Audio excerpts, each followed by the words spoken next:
C'est aussi un mythe qu'une fois que tu passes de l'autre côté, d'un coup, il y a tout qui va mieux, tout est rose. Parce que moi, il y a beaucoup de gens avec qui, des personnes de mon passé à qui j'ai parlé, qui pensent que, du coup, maintenant, vu que j'ai percé, entre guillemets, j'arrive à vivre de mon activité, de mon business. J'habite en Thaïlande, je suis expatrié depuis 5 ans, etc.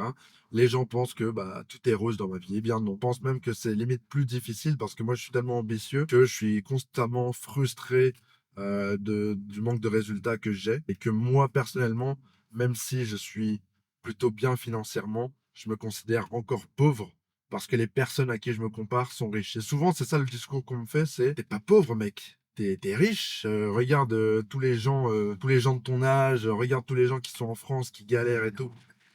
C'est ça la pauvreté. Pas pour moi, tu vois, parce que moi, ces personnes-là, elles sont pas dans mon quotidien. Moi, j'habite en Thaïlande, oui, il y a de la pauvreté, certes, mais c'est pas des personnes que je fréquente, tu vois. Et du coup, moi, les personnes que je fréquente et les personnes à qui je parle, en fait, au quotidien, ce sont toutes des personnes qui sont plus riches que moi, plus successful que moi, dans un sens ou dans l'autre. Et ce qui fait que, je me sens pas forcément satisfait. Et ça, c'est un truc à double tranchant aussi, parce que, en même temps, est-ce que c'est bien de ne pas être satisfait? Non, parce que du coup, tu te sens pas forcément bien. Mais en même temps, je sais que c'est un peu ça le driver pour moi de réussir. C'est aussi que je suis jamais satisfait de ce que j'arrive à entreprendre, de ce que je fais.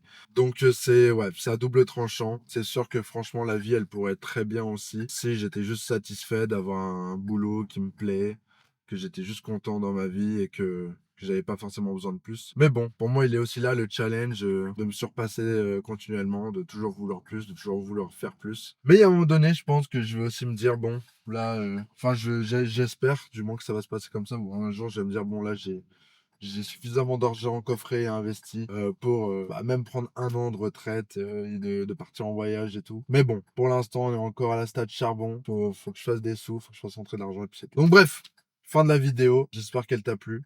Like, abonne-toi.